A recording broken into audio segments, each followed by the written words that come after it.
Hello friends, नोंथांमोनखौ बयखौबो गिबियावनो बड' जब निउसलाव बरायग्रोनाय जाबाय आरो दिनै नैबे मोनसे गोदान भिडिअ आरोबाव खेनसे नोंथांमोनखौ फिन बरायफिननाय जाबावबाय। लोगोफोर जोंहा साख्रि ओंखारना फैदों पान्चायत एन्ड रुरेल डेभेलपमेन्ट आसाम। बिनिफ्राय जोंहा माखासे साख्रिनि थाखाय रिक्रुटमेन्ट ओंखारना फैदों। दा बेनिखायनो नोंथांमोना बे पान्चायत एन्ड रुरेल डेभेलपमेन्टनि आसामनिफ्राय फैनाय बे साख्रिनि गासैबो डिटेल्सखौ मिथिनो थाखाय बे भिडिअखौ नोंथांमोना जोबजासिम फरायनायबानो जाबाय। ओमफ्राय जायफोर नोंथांमोना दासिमबो चेनेलखौ साबस्क्राइब खालामाखैबा एबा चेनेलाव सोरबाफोर गोदानै फैदोंबा नोंथांमोना चेनेलखौ साबस्क्राइब खालामना लायो। मानो होनोबा नोंथांमोना चेनेलखौ साबस्क्राइब खालामना लायोबा सिगांसिन नोंथांमोना माने साख्रिनि आपडेटखौ मोनबाय थानो हागोन सानफ्रामबो लोगोफोर। आं दायो नोंथांमोननो खोन्थानि बे पान्चायत एन्ड रुरेल डेभेलपमेन्ट आसाम बिनिफ्राय फैनाय साख्रिनि गासै टटेल पस्टआ लोगोफोर दङ जोंहा नै 1324 माने 1324 जोंहा गासै टटेल पस्टआ दङ साख्रिनिया गोबाङानो दं होनबाथ' बिदिबा। दा नोंथांमोना नै एप्लाइ अनलाइन खालामनायनि स्टार्टआ जोंहा लोगोफोर फेब्रुवारिनि 2 तारिखनिफ्राय जोंहा एप्लाइ अनलाइना स्टार्ट जागोन।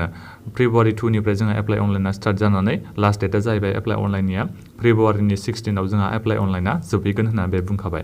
दा नोंथांमोना नेनानै थाबानो जाबाय आरो 2 तारिखआ बारा गोबाव गैलायानोसै। बिनिफ्राय लोगोफोर जोंहा नोंथांमोना जुदि एप्लाइ अनलाइन खालामनो सानदोंबा फेब्रुवारिनि 2 तारिखनिफ्राय नैबे अफिसियेल वेबसाइटआव थांनानै एप्लाइ अनलाइन खालामहैनांगौनो। आं नोंथांमोना बे अफिसियेल वेबसाइटनि लिंकखौ भिडिअनि डिसक्रिप्शनाव होनानै दोनखादों।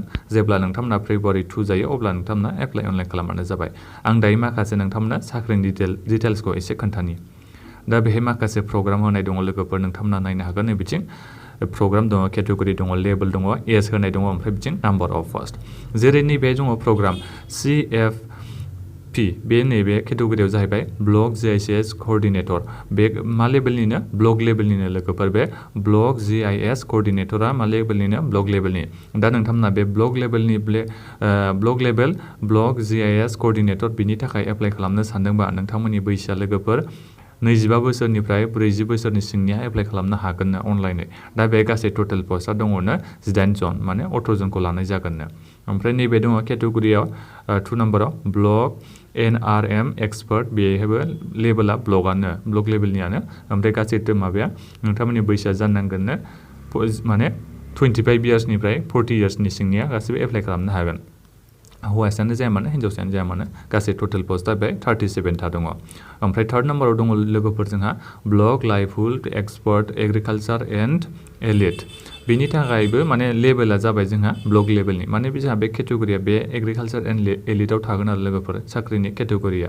दा बेखौबो नोंथांमोना एप्लाइ खालामनो सानदोंबा बैसोआ 25 बोसोरनिफ्राय 40 बोसोरनि सिङाव थानाय जानांगोननो। बिनिफ्राय नोंथांमोननि माने गासै टटेल पस्टआ दङ बिनि थाखाय 37 थानो। ओमफ्राय नैबे दङ जोंहा महात्मा गान्धी NREGA बिनि थाखाय दङ माखासे पस्ट जेरै MIS officer district MIS manager. दा बिनि थाखाय माने लेभेला दङ जोंहा डिस्ट्रिक्ट लेभेलनि जाहैबाय आरो बे साख्रिया लोगोफोर। दा नोंथांमोननि बैसोआ 30 बोसोरनिफ्राय 40 बोसोरनि सिंनिया एप्लाइ खालामनो हागोन। ओमफ्राय बेहाय गासै टटेल पस्टआ 7 दङ। 5 नाम्बाराव दङ जोंहा लोगोफोर बे MGNREGA नि थाखायनो कम्पिउटार एसिस्टेन्ट। बे कम्पिउटार एसिस्टेन्टआ जोंना ब्लक लेभेलनि जाबाय साख्रिया। दा बिनि थाखाय नोंथांमोननि बैसोआ 25 बोसोर जाथारनांगोन। 25 बोसोरनिफ्राय 40 बोसोरनि सिंनिया एप्लाइ खालामजोबनो हागोन। ओमफ्राय बेहाय गासै टटेल पस्टआ 25 था दङ। ओमफ्राय नैबे 6 नाम्बाराव दङ लोगोफोर एकाउन्ट एसिस्टेन्ट। एकाउन्ट एसिस्टेन्टआबो जोंहा साख्रिनि लेभेला जाबाय ब्लक लेभेलाव नोंथांमोना साख्रिखौ मोनगोन। बैसोआ नोंथांमोननिया 25 बोसोरनिफ्राय 40 बोसोरसिम जानांगोननो। ओमफ्राय गासै टटेल पस्टआ 44 दङ।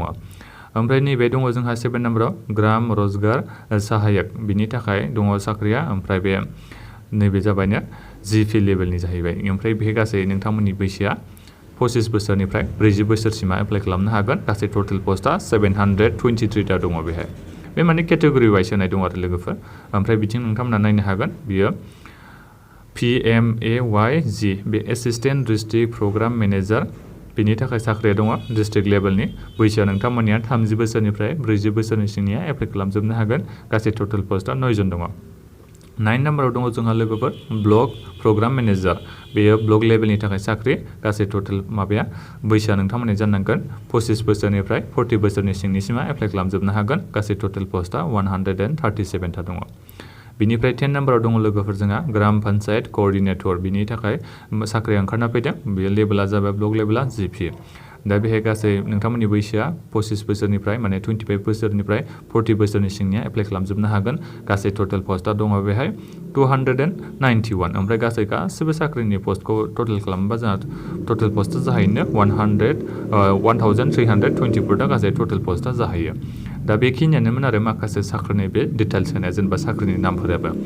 दा बेहाय लोगोफोर आं नोंथांमोननो सिगाङाव खोन्थानो सानो इडुकेसनेल क्वालिफिकेसना बेसेबां नांगोन बेखौ बे नटिफिकेसनाव खोन्थानाय जायाखै माने होनाय जायाखै।